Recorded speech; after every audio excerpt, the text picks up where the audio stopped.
Hello, everyone. Welcome to the Nomads Podcast. I'm your co host, Bhavya. And I'm your co-host, Prachi. The world we live in is believed to be divided into two fundamental families of particles fermions and bosons.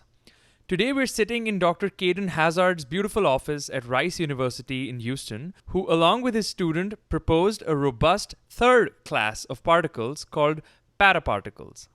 An astonishingly simple operation of swapping any two particles is what it takes to reveal their nature. We know that bosons obey Bose-Einstein statistics and fermions obey Fermi-Dirac statistics. But what about paraparticles? What statistics do they obey? Where do they show up? And what could their existence mean for physics? If you're curious about the foundations of quantum mechanics or just need a reason to chase a wild idea, you're going to love this episode. So let's go.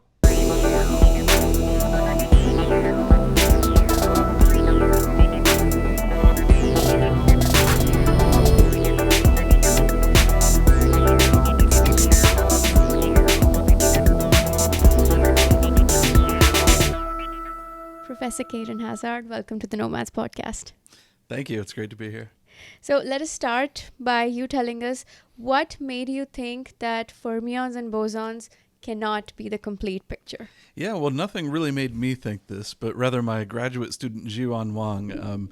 So I think it was late 2020 or early 2021. He was bored during the pandemic, and as one does when they're bored, he was playing with representations of the permutation group. And in particular, solving this very sort of intricate mathematical problem, he realized there were solutions that had this special property of sort of what we would call locality. And the implications then, once he started digging into it, was that this had some physical applications. And the main application was that it would be possible to have particles that were neither one of these two fundamental classes that were previously thought to be all there was. It was a long saga, really dotting all the I's and crossing the T's and developing this, but that was how things got started. That's great. So conventionally, we know that when we have identical particles and we swap them, let's say fermions, they get a negative sign. Bosons do not change. Then we also have anyons, which are found in two dimensions, and they have they interpolate between the two. So what happens when we swap these paraparticles? Right. So you should think about these paraparticles actually having other information attached to them. Figuratively can refer to it as a color. So you can think about having a red particle or a blue particle, for example. And so what really happens is that color changes as they swap around each other. Of course, not a real color. This is just, again, language. Sometimes we also call it flavor, which makes it even more clear that, it's something made up. But if I take ordinary fermions, you can also tag ordinary particles with some sort of label. Sometimes spin in physics, little magnetic moments do this. And the point is that degree of freedom, that tag just follows the particles. So if I swap a red particle and a blue particle and I move them around each other, the red and blue just follow the particles. In contrast, for the paraparticle, other things can happen. Red can turn to blue. Maybe they both change to purple to some new label. And there are very specific, discrete types of allowed rules that come up for these paraparticles. I see. So we can actually get a little deep into this. So these internal degrees of freedom that you just mentioned, why are they? So what are they, and why are they inaccessible to any local measurement? That's a very good question. So, so in terms of the what are they, it's a little hard to say much because we don't have real physical examples yet where somebody's discovered a paraparticle in nature. And so all we have is some math, and in the math, they really are just labels on these particles. Very much like if I said I had two types of fermions, I could attach a label saying, am I type A or type B? Maybe am I an electron or am I a muon, right? This would be just like some label I could attach to the particle telling me which is which. And so I can't tell you a lot about the what they are, but in terms of why they can't be detectable locally, this is a really key property of the paraparticles. So this color is something that we literally say nothing can go and measure. It's sort of physically hidden, at least as long as you're only allowed to measure stuff around that particle. And the reason is indistinguishability. the whole premise of all this, the sort of particle statistics, is that you have identical particles. So you can't tell if you swap them. Right. But if you could actually see that internal index, you would see that it changed somehow under the swapping. I see. And so it would ruin the indistinguishability of the particles. And so then you could worry, if you can't see it, does it have any physical effects? Maybe it just doesn't matter. But that's not the case. It has many, many physical effects. I see. So it is actually forbidden for any local measurements to ever see them. That's exactly right. I see. There are some very technical caveats to this. It turns out if you live in a finite universe and you go to the corner of that universe, you can measure the internal index at 2 corners, maybe 4 corners, something like this. Also, if you had like defects in your space-time, maybe there are defects, in your space-time that can access this. But maybe let me be a little less, fundamental about this. We actually think about these particles, maybe they can occur in like a chunk of material. And there it could be that there's just some defect in the material, and at that defect point, that's where paraparticles can get created. I see. And by chunk you mean the bulk of the material. Exactly. The bulk, away from the surface, away from any other edges. I see. So I read that parastatistics existed since the dawn of quantum mechanics. And some of the early work on paraparticles came to the conclusion that any such theory is physically indistinguishable from theories of ordinary fermions or bosons. So walk us through these series of developments and what is it that makes paraparticles so elusive? Yeah, this is a fascinating history because there have been a lot of near misses with paraparticles where people sort of thought they discovered them, or maybe even did discover them in some sense, but later it was realized they were sort of the same thing as fermions and bosons. So it was in the sort of 20s and 30s that people began to see fermions and bosons as these 2 natural classes of particles, and they got the names of the people who started realizing this, for Bose statistics and Fermi for fermions, Enrico Fermi. And then in the 30s, you already see people starting to wonder what else could be there. Because essentially, these 2 possibilities that you get a minus sign when you swap particles or you get a plus sign, you could start asking things like, well, what if I have 3 particles, I swap 2 of them, I get a minus sign, I swap the other 2, I get a minus sign, but this pair has a plus sign. Maybe I could mix things up like that. And maybe you could do other generalizations of this. And so this question, you can read in like Pauli's Nobel lecture or Dirac's Nobel lecture, they both mention this problem that there seem to be fermions, bosons, and a whole zoo of other possibilities. And in these articles, they just kind of go, well, they don't seem to be realized in nature. Okay. And later, people started thinking more about this, and in particular, in 1953, I believe, Green started to study this problem. And so Green found a theory of parastatistics. And which Green is this? This is Herbert Green, I believe, and you'll have to edit my voice to the proper name if I forgot his name. But if I remember correctly, he was a mathematician somewhere, or a physicist somewhere in Australia thinking about these sorts of problems. And he was thinking about them, and he found these new types of particles in which he wrote down a complete theory. You could solve its behavior.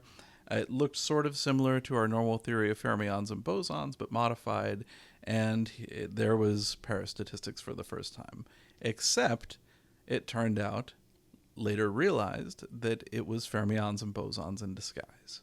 So people realized that for any physical measurement you could do, you could spoof the measurement with fermions or bosons. You could get exactly the same thing from fermions or bosons. And so it's still an interesting mathematical theory.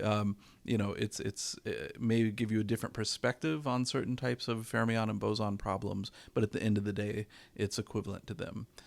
And this was later in the 50s, I believe, Greenberg and Messiah started thinking about the color degree of freedom, what we now would think of the color degree of freedom in quantum chromodynamics for quarks. And they were actually trying to understand this by thinking about it as this parastatistical label. And then again, in hindsight, their theory is equivalent to some theory of fermions and bosons, so it's not necessarily new, but, they were starting to think about applications of this. And so there was a lot of excitement, but also ultimately this weird question that, okay, Dirac, Pauli, and others said, here's this new class of potential particles. Here's people wrote down theories that sort of seem to realize some interesting class of this, but then actually it didn't work. They were fermions and bosons. Why? So this was kind of a mystery. And so in the 1970s, the mathematical physicists really got a hold of this. And so there's a series of articles by Dupliker, Haag, and Roberts that goes by the name of DHR theory. It's now sort of established theory, which the sort of layman, by layman I mean 99% of physicists here, interpretation of this paper is that it says the only types of particles possible in 3 dimensions are fermions and bosons. And that seemingly put the nails in the coffin until 2023 when we found this stuff. I see. So how did your approach sort of actually got a grip on what was happening? Great. So there was massive ignorance on our part, which helped. So we didn't know that much about DHR theory, or maybe Zhuan did, but I didn't. And so I was happy to charge on in just saying, well, nobody's proved that this can't happen. And so that was our initial impetus to get things going. But how did we actually circumvent this stuff? It turns out that the theorem doesn't say what everyone sort of claims it says in this one sentence version. What it actually says is that for particles that are not remotely detectable, they can only be fermions and bosons. And so this idea of remote detectability just means if you have a detector at infinity, then you can't see stuff that's far away. You can't see stuff away from that detector, right? So that would mean that you do not have remote detectability of this particle. And so people say that's like locality. So if you want a local theory, you don't want influences to propagate infinitely fast or, faster than the speed of light or something, then maybe you don't want remote detectability. And so they showed with no remote detectability, you got fermions and bosons. But no remote detectability is actually a stronger requirement than locality. So let me give you an example. Okay. And it's an example from freshman physics. So if I take a charged particle and then I build a giant detector at the sort of edge of the universe or very far away, I can detect that particle through Gauss's law. Right. I know that there's a net flux through my detector. Right. This doesn't violate causality, locality. It doesn't violate anything. It's just how charges work. And in fact, anions, which have been known about since the 1980s, which exist in 2 dimensions and violate fermionic and bosonic statistics, they also are remotely detectable. So the fact that with no remote detectability, you couldn't have anything other than fermions or bosons really maybe didn't say all that much. Right. It's a very important theorem. It certainly classifies a broad class of interesting situations, but it's not the end of the story. And I think there's certainly nothing wrong with considering particles that are remotely detectable, just like charges and anions are. So talking about anions, non-abelian anions especially, they're like the holy grail of quantum computing.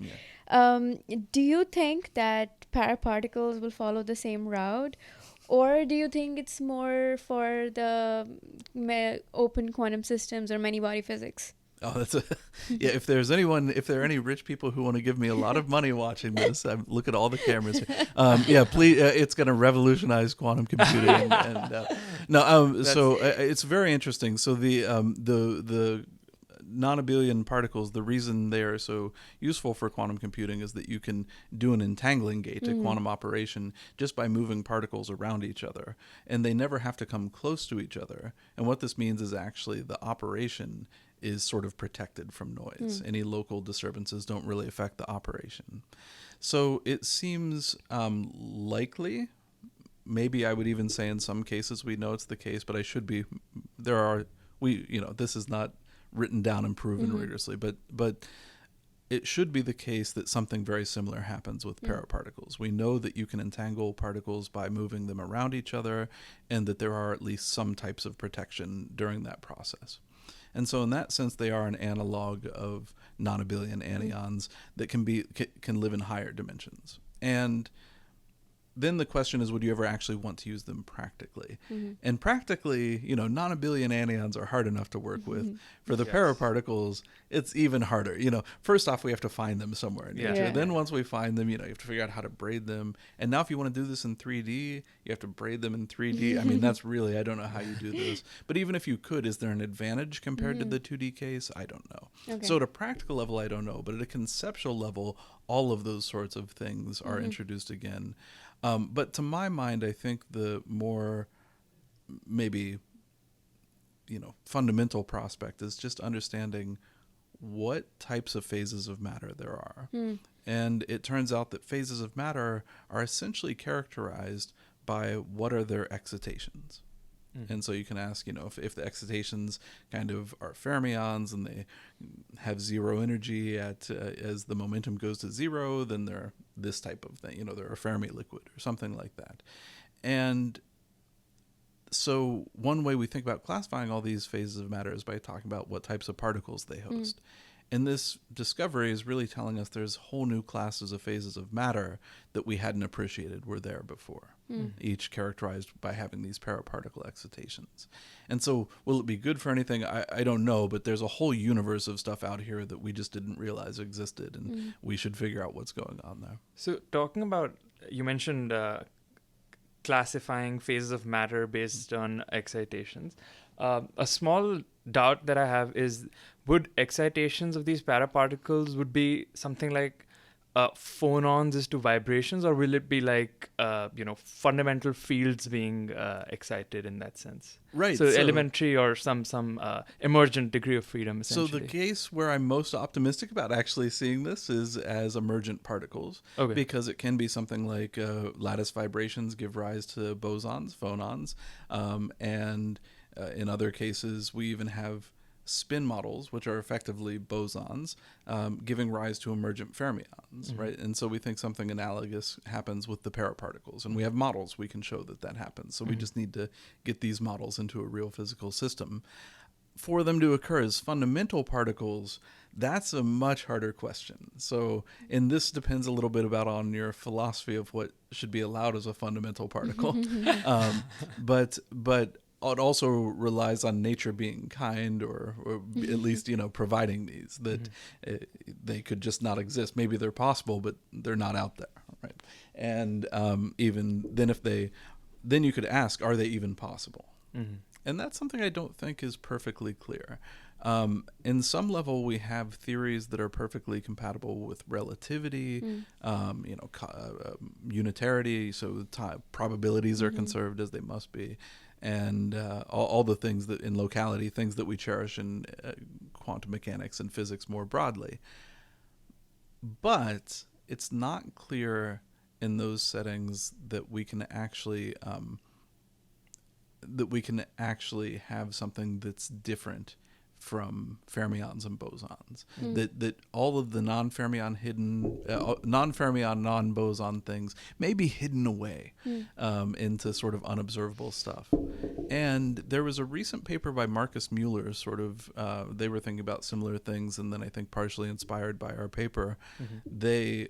Actually, it's called The Impossibility of Paraparticles, and it came out a couple months after our paper. I see. Okay. And it is basically making the case that in a setting of fundamental physics where you're allowed, or maybe I should say in a setting where you're allowed to access not just local observables, but access everything, then paraparticles may be ruled out by their arguments. It doesn't say anything negative about them emerging in a context where you only care about local measurements. I see. But that's what it says.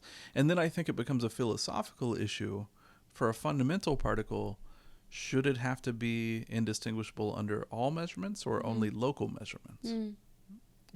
And also, fundamental particles, do they really have to be fundamental, or could there just be a lattice at the Planck scale or some ridiculously small also scale, emergent, right? in some And sense. then so it's actually also emergent. So I think the issue of whether they can be quote fundamental particles, I think it depends a little bit on exactly what your philosophy whether you believe it's going to happen depends on what your philosophy about fundamental particles is. Anyways, I'm not holding out my hopes to see fundamental paraparticles anytime soon. So, but if they did exist in nature, what experimentally, any observable, cosmological or maybe from collider physics, can tip us off? Good. I like this question because I wish I knew the answer to this question. So how would we know, working with fundamental particles, that they were not electrons or bosons? There are some things you can do, for example, just looking at atomic structure and looking at energy levels and things there. And there have even been experiments, and I think the headline number I read is that electrons are fermionic to 10 to the minus 31 precision, which is just like unbelievable. And in fact, it's kind of unbelievable. So I didn't read the paper. I just know that's a very cool claim. And so you could presumably do whatever it is that they did. There are some other things we can do. So for example, if you have access to what happens when you squeeze the system, right? Then I can just watch how hard it is to squeeze that system. And that will actually tell me what the particle type is. Bosons are squishy. Bosons, if I push them down, they just collapse. Right. At least almost. And the fermions, they have a pressure against them. And so this is something, if you had the stuff in the lab, you could play with it. But even if it's like out in space somewhere, if you saw a star made of paraparticle matter, the radius of that star and its density and things are set by a competition between gravity and that degeneracy pressure, right? At least in something like a neutron star, this is what sets the pressure. Maybe not regular star, but in a neutron star, this is what sets the sort of size of that. And so if you had situations like that with paraparticle matter, you could test them. And, maybe that's something, if you're really looking in this direction, you can look for anomalies in astrophysical type data where maybe it doesn't fit the prediction you'd expect from fermions. Again, it's not something I'm really qualified to think about, but these are conversations over, a beer or something that are a lot of fun to have with people. And also, dark matter has been a very popular question, that could dark matter have something to do with paraparticles, and there are some interesting thoughts there, but it is very speculative in the same vein. That's very cool. So again, we want to come back to details, but before that, for the listeners who've, let's say, just taken quantum mechanics, they've taken their first course. Yeah. What is it that we're swapping? When what object contains these things that we're swapping? If you could describe that, and then to also, you mentioned philosophical realizations of this. Then, is that object? Do you have a what is it? Do you have a realist point of view or an anti-realist point of view? Is that ontological? That object? Interesting. I'll save the hard question for a second. So what are we swapping? So again, since all we have are mathematical theories, I can just, chicken out and say, we're swapping our particles, whatever those particles may be. But in some of these emergent contexts, maybe I can make this sort of interesting, what we're swapping. So, of course, we're interested mostly in the 3D case. That's where things are maybe most exciting. But you can have paraparticles in 1D, it turns out. And so these paraparticles, how can they emerge in a one-dimensional system? So what I'd like you to imagine is just a bunch of spins in a one-dimensional chain. So just a bunch of arrows that point in some direction. And what happens is that the lowest energy excitations of certain models, certain physical systems that are actually pretty realistic, real physical systems in the lab, the lowest energy first off, the ground state, the zero energy state, the minimum energy state is just all of the spins are aligned or something very simple like that. And then the lowest energy excitations of that is you just put a kink in the spins. So they all point down to the left and then they all point up to the right.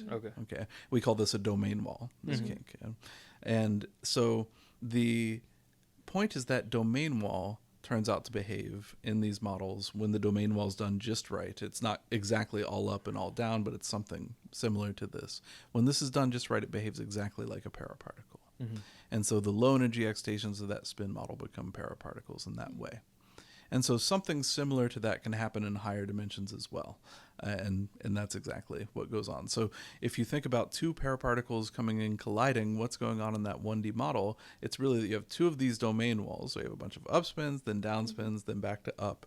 And those two locations where the kink occurs, just that's what's moving around and hits each other or passes through each other. Right. The domain wall. The domain walls, exactly. I see. Yeah. It's a fantastic way to explain. Now to your other point. Yes. So your question is, so you asked if I had a realist or anti-realist perspective, but on what exactly? The wave function. The wave function. Maybe let's start by explaining what a wave function is. Yeah, okay.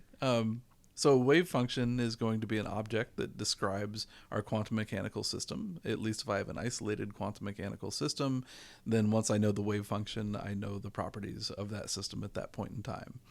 This is very analogous, classical mechanically, we need to know the positions and momentums of the particles, and then we can know the quote state of our system and predict what it does in the future. The wave function is the quantum mechanical analog of that.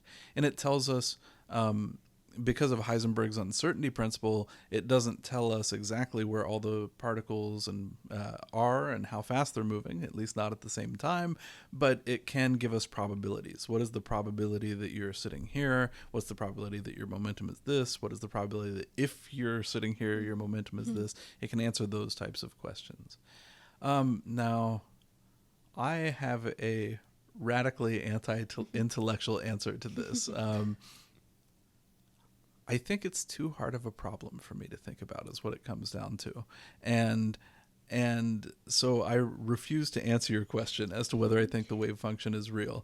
On the days where I'm feeling the boldest, what I'm tempted to answer is an extremely divisive sort of philosophical view on this, which is basically that the only thing that is real are my personal experiences. I don't believe you exist except as a bunch of flashes in my consciousness, right? There you go. Now, that doesn't mean I think any less of you. I think these are amazing flashes of consciousness, and that doesn't denigrate reality in any way. But somehow at the end of the day, that's all I have access to. And so forget wave functions. All I have are my subjective experiences. And when I'm studying physics, I'm just finding the patterns in these subjective experiences. I'm not sure I'm sure I don't actually believe that, but sometimes I get pretty close to that point of view, maybe out of sheer terror at confronting other views that are all interesting. But like talking about quantum foundations, do you think people should think about it, especially young physicists who are just starting their academic career? Yeah, of course. I mean, I think that at the end of the day, the inspiration for so many of these questions and quantum information and quantum many-body physics, even things like these paraparticles, really come from thinking about quantum foundations, from thinking about, a big part of it, of quantum foundations, is interrogating these sort of philosophical questions to figure out what are the apparent confusions and contradictions with the intuitions you have, and sort of where you find the biggest contradictions with these intuitions, or what you might think from one philosophical program, is where probably the most new stuff is going to lie. And so I think it's really interesting. Now, a separate question is to what extent I would recommend them devoting their career to this, because I don't think it's a very fashionable sort of subject in physics at the moment, for better or worse. And so I would encourage young people shouldn't listen to me, but if they're going to, I would encourage them to, think heavily about this stuff, but also do things that are maybe more popular, or find ways to let it blend into that. But I think there are people who have thought deeply about these things and have really made a name for themselves. Of course, David Deutsch is somebody from a more senior generation. Someone even like Nicole Junger-Halpern as a younger physicist. She's been the discoverer of, or a big proponent of, this quantum thermodynamics and related things. And I think for her, a lot of the motivation indeed does come from these sort of foundational issues. So. And I actually had a very interesting conversation with her about foundational issues and paraparticles that was maybe more a warning against me conflating confusing terminology. So this locally inaccessible stuff, I like to call a hidden variable. But this has some baggage in physics. It does have some baggage. Yeah. All right, let's come back to paraparticles. So we know what truly makes quantum mechanics unique are the non-local correlations, such as entanglement. Giving up on locality has been very popular recently, for example, to solve the information problem. Then why is locality still an important feature of a physical theory, and was a checkpoint for paraparticles as well? And perhaps if you could also describe for our listeners, what are these other checks, such as hermiticity, local observables, local Hamiltonian, and microcausality? Why are these checks important? So when you say giving up on locality, what do you mean? So I think this means several different things in several contexts. So when you're thinking of the information paradox, you mean black hole information paradox. So what do you mean when we say we're giving up locality there? What I mean is that you have to fundamentally accept that these two because of vacuum fluctuations amplifying at the event horizon, and then this pair of particles one falling in, the other going out, are entangled, and then we have to take this entanglement very seriously, and that's how you can that's how you have to give up on locality, which Hawking did not, and then came to the conclusion that the entanglement entropy of the radiation sort of saturates and does not come back down. Maybe just not take locality as the most important part of any quantum mechanical system. Maybe that's what it means. Yeah. So in this sort of example, the sort of non-locality that you're getting is from entanglement. Yes. And so this is not what I mean when I say we demand locality. This non-locality you get from entanglement does not enable faster than light communication. It does not enable, faster than light motion of mass or information of any type. And that's what, when I say locality, when we want the paraparticle theory to obey locality, that's what I mean. I mean that I don't want any information to be signaled faster than some speed, some finite speed, the speed of light, for example. I see. And this can be confusing because the non-locality that comes from entanglement is very much, a real non-locality. It's certainly saying that there is information contained in the system that is not stored at any one point, but somehow in the system collectively. But nevertheless, that still doesn't let us violate what I would call the principle of locality, which is that nothing can be signaled faster than the speed of light. And so when I was saying locality earlier in the context of the paraparticle theories, I really mean that we want them to be local in the sense there's no fast signaling. In fact, they have a ton of non-locality in the sense of quantum entanglement. So when you say braid two of these paraparticles, they can get entangled and you can move them arbitrarily far away, and now you have a ton of non-locality in the wave function. Or even in the ground state of these systems, even if you didn't have any paraparticles, in these systems that have emergent paraparticles, just in the ground state, it turns out there's long-range entanglement between all the constituent particles. And that's actually a prerequisite for the excitations to have this kind of exotic character. I see. Okay.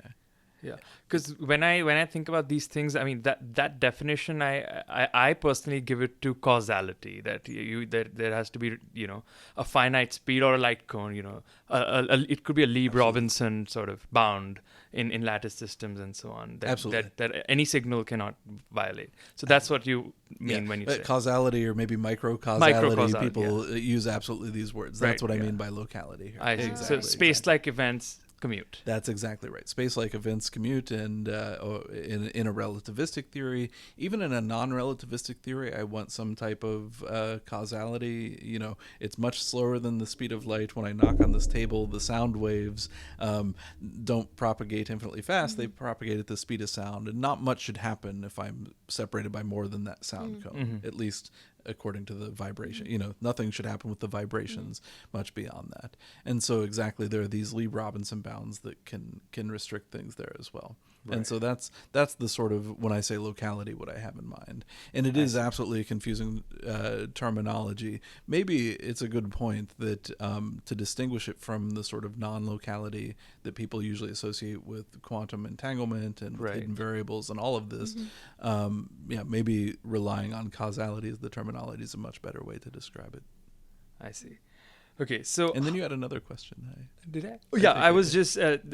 wondering about these other checkpoints, hermiticity. Why should the Hamiltonian be local again? Yeah.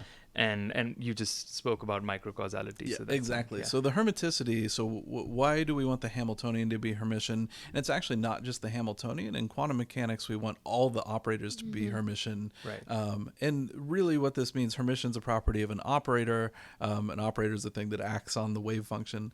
And so what it means is that when you look and actually go measure that property, one of the postulates of quantum mechanics says that its eigenvalues are what you measure. And those eigenvalues have to be real for a Hermitian operator. And so that just corresponds, if you measure something in the lab, it outputs a real number, not a complex number. And so the other thing it gives you is that when you do time evolution, the way this looks, it's like an exponential of I times a Hamiltonian. And so when the Hamiltonian's Hermitian, the time evolution is unitary. And so, and this means that it conserves probabilities. So if you want your system to conserve probabilities, then being Hermitian is sufficient for this. Right.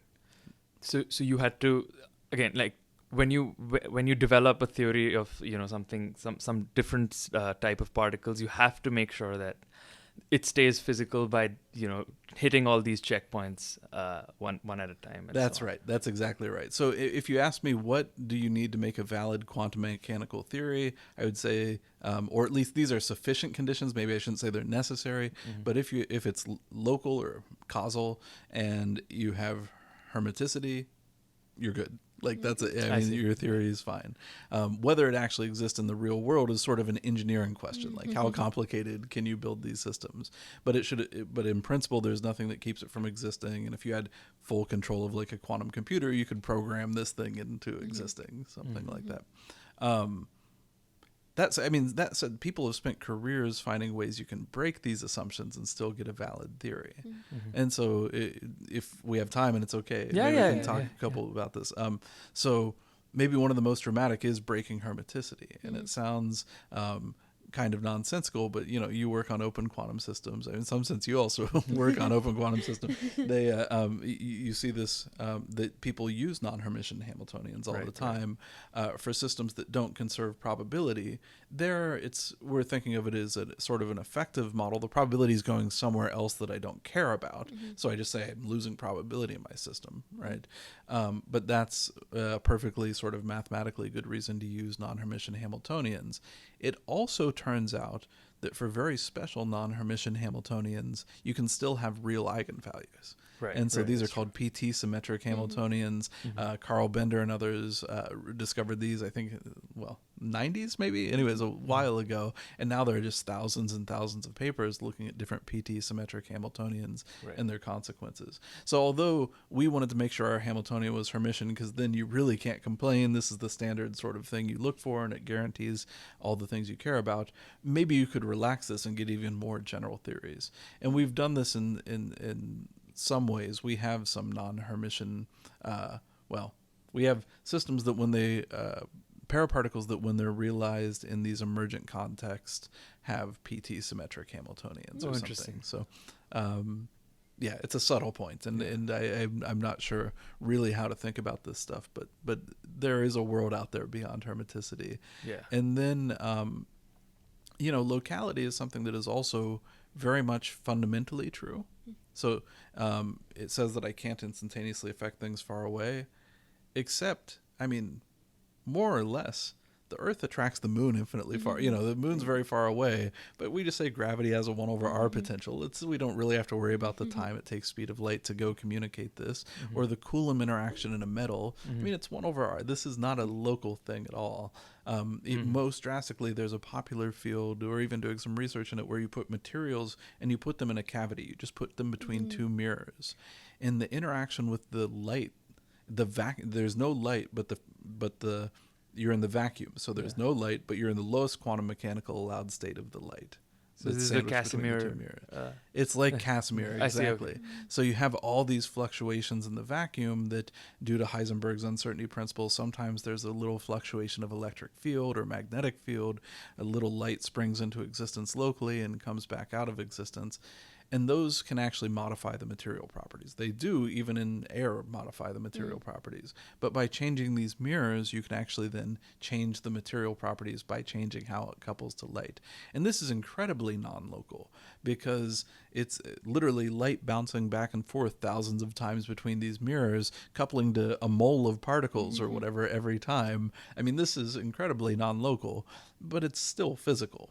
So yes, it's true. As you made the mirrors further and further apart, eventually you'd see that speed of light and it would become local. Right. But on any scale I practically care about, it's not really local. So even locality at some level is maybe not as cherished as we often pretend it is in physics. Yeah. Every direction you're getting into some philosophical disagreement, but yes.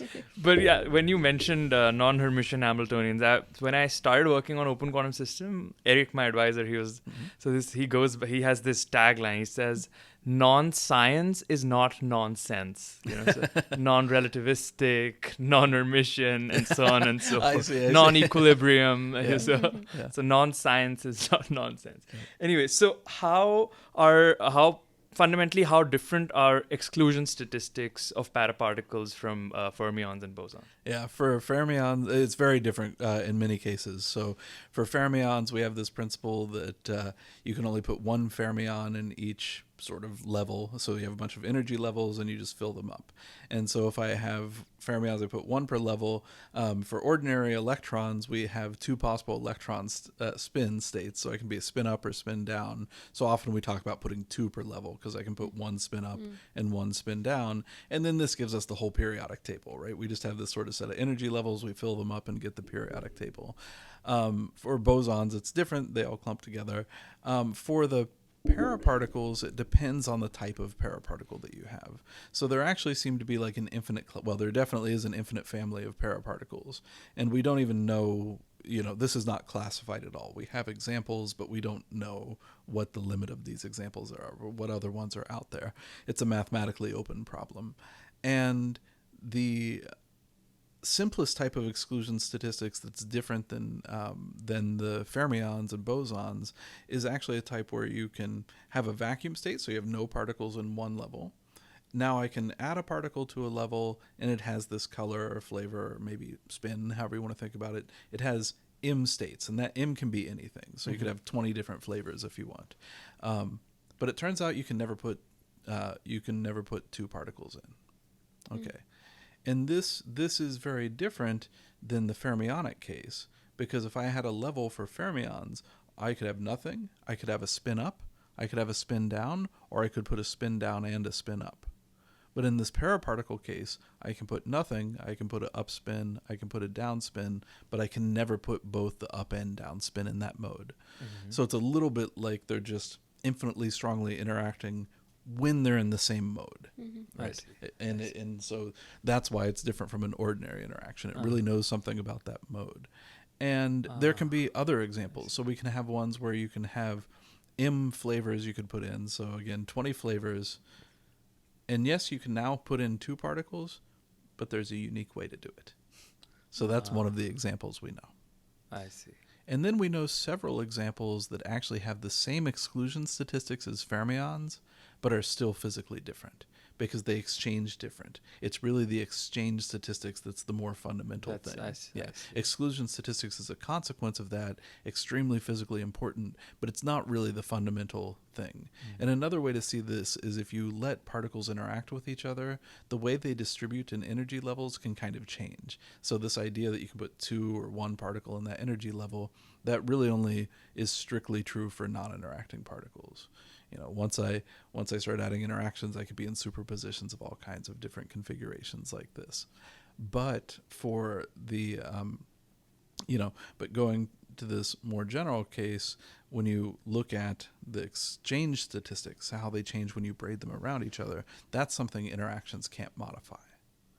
Because when I move the particles infinitely far apart and I braid them as they're infinitely far apart, they never interact.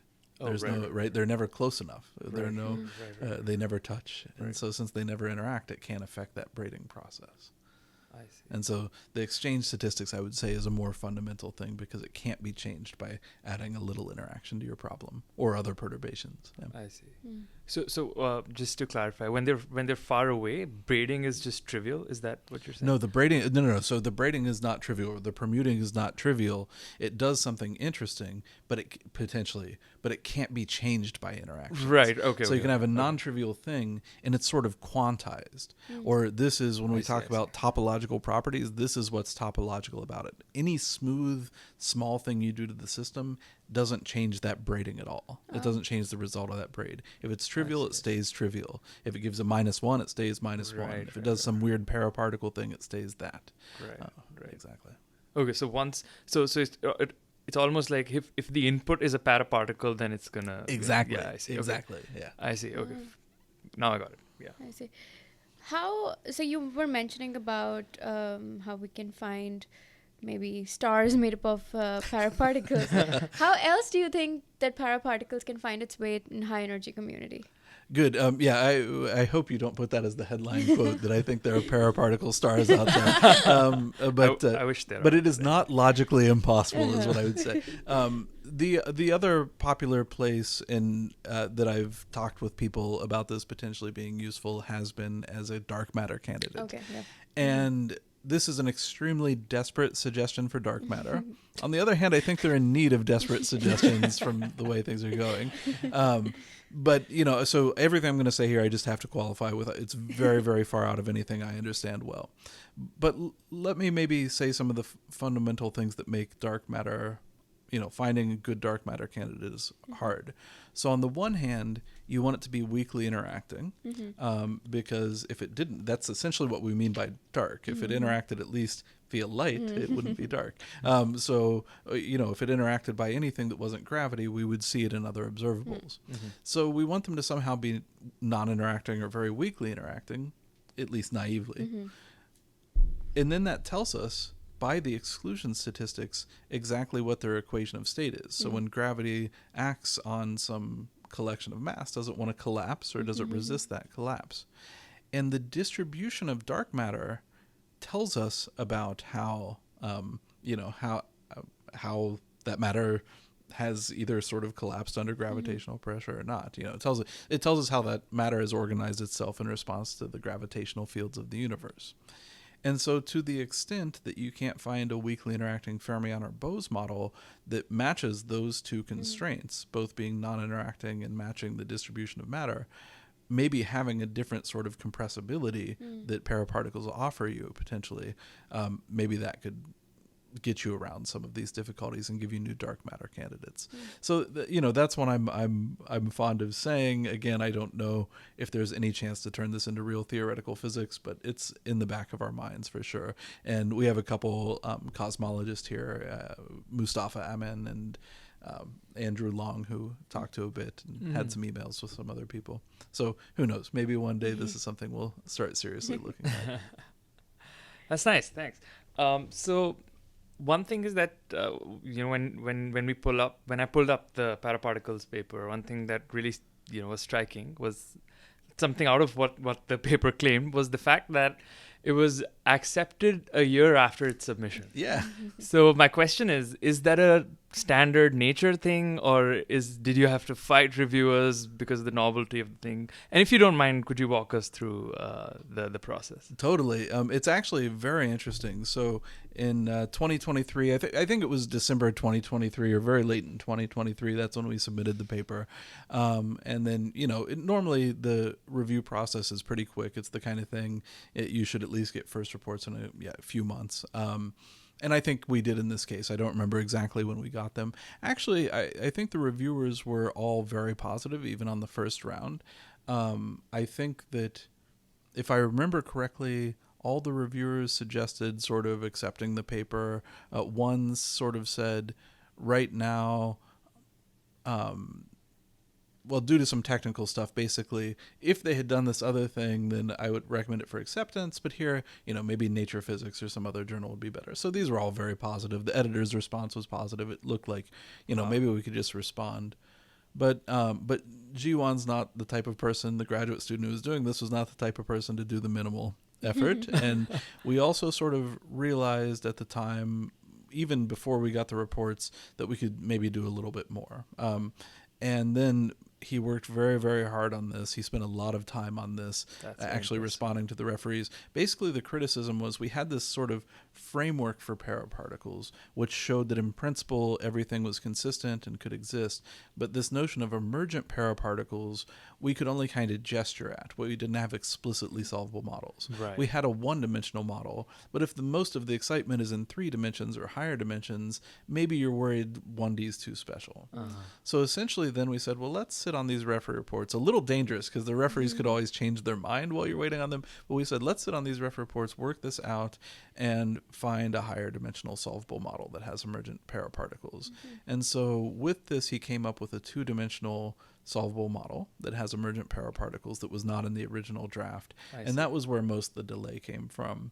And then after it was resubmitted, it was just immediately accepted and everything was very smooth. But it did take us close to a year. It really took him. He did all the work. It took him close to a year to figure this out. And I think it's a fairly heroic work because, depending on how much you know about exactly solvable models, there are almost no exactly solvable models in 2 dimensions. So that's why we were very glad that we were able to find something. And in fact, the exactly solvable model, independent of whether you care about paraparticles, is very, very interesting in its own right. So it's an exactly solvable model that has mobile anyons. The anyons can move around. I see. Which has never actually existed before. Oh, wow. So all the exactly solvable models we have of anyons, there's like basically one family of them, or like some types of models that we can solve. They all have models where the anyons just sit and do nothing. And so they're very interesting. You learn a ton by playing with these models, but I think it's nice to have a solvable model where they can move around, and they also give rise to new phases of matter that we didn't have before. So I think, independent of the paraparticle stuff, just as a theoretical tool to explore anyons, to explore exactly solvable models and all of that, I think it's very useful. That's very interesting and very impressive, and I'm glad it happened. So again, it wasn't necessarily a lot of back and forth, but like at your end it was like, hey, let's get this right once and for all. And then that's right. I mean, there were a lot of good questions from the referees, a lot of good points they made, but nothing that was like really, let's reject the paper. It was more technical questions, or they should add this, simple things to address. I do think that. So one referee explicitly sort of said, if you do this, I'd recommend it for publication. So that was one motivating factor, So in addition to our own goal, like that's pretty strong motivation to do it. So thanks to the referee for encouraging this. And another referee also mentioned something like this, said, it would be better if they had 2 or 3 dimensional models. I think it's fine without, but, I think that would greatly strengthen the paper. And so, that was motivation that, we should really figure out a way to do this. And I was not optimistic. I thought we were going to fail. I mean, and that's not a knock on Zhu. I just thought it was too hard of a problem. But he really, it's an amazing job. And I've spent a lot of my life now thinking about these 2-dimensional solvable spin models since then. So, well, congratulations. It all worked out. Yeah, thanks. I got lucky. So moving to the tail end of the podcast, it's always very interesting to know how, especially physicists, got interested, for doing physics, So how were you interested in doing physics, and what was that story? Yeah, so I have to rewind the clock a little. So I guess it was probably when I was in high school. So in high school, I was very much a slacker. I was a very bad student in high school. I actually, I think I got a D in algebra, I didn't understand the point of any of this, the quadratic equation, I just couldn't understand. I had, vicious arguments with my teacher, may have involved profanities that like, there's no reason anybody should ever have to learn this because it's meaningless. And the issue is, they didn't have any counter arguments for this. I would love to go have a conversation with myself. Maybe I was just totally unreasonable. That's possible, especially 14, 15-year-old me. May not have been the most reasonable person, but I certainly was not satisfied with the answers of why I should learn any of this. The answers I typically got were like, well, how are you going to do well on the SAT without doing this? I don't care if I do well on the SAT. This is not my goal in life. So anyways, it was really only about my senior year in high school. I mean, I think I constantly had these questions, like there's all this interesting stuff in the world around us. There are a ton you can see with your naked eye. There's a ton that you read about, and there's nuclear energy and all this microelectronics and nanotechnology and, all the amazing astrophysical stuff and high energy physics and new particles. So it's clear there's all this really exciting stuff. And so I kind of just got absorbed by all of that, and had a pretty good physics teacher my senior year in high school who encouraged a lot of this stuff, and then I was just hooked, and I very quickly found the kind of things that I wanted to do. The physics teacher, Mr. Jones, so I remember him saying one thing that really, really inspired me, that there was cool physics research stuff to do. And he made the point that, we can solve a particle in a potential, we can solve the two-body problem. And he's going through the periodic table because he was actually a chemist, I think. His degree was in chemistry. But he goes, you get to lithium, the third element of the periodic table. Nobody can solve that. That's a three-body problem, And I go, that's it. I want to be the person who solves the three-body problem. There you go. Now, what he didn't tell me is that it's unsolvable. It's a chaotic system. There's no analytics. But that got me along the way. And I think even to this day, a lot of that, how can you understand complex systems of these interacting particles? That's still where I'm stuck at. That's the kind of stuff I'm interested in. And then the other person who really deserves a shout out is I started research immediately in college. So before I even started classes, I just sort of cold emailed a couple professors. And there was this guy, John Wilkins, who is amazing, doing sort of quantum materials science, ab initio calculations of material properties. And he's, come on board, we'll get you doing stuff. And I just had a great time working with him and learned a lot about how to do research and physics. Yeah. That's very cool. Yeah. The other thing is something that we're doing right now. Do you think science communication is very important, and how much time one should spend doing science communication? At least, what's the responsibility of a physicist? Let's say. So for the first part, it's extremely important, and I think that people would be shocked how. This is a very pejorative word, but how ignorant most people are of physics. I don't mean this in a bad way. I just mean like they literally know almost none of the things that we research in physics, right? And it's not that they wouldn't be interested. It's just they have no exposure to it. There's no outlets. There used to be science pages in, magazines and in newspapers. Now newspapers barely exist, but most of them do not have a science page, for example.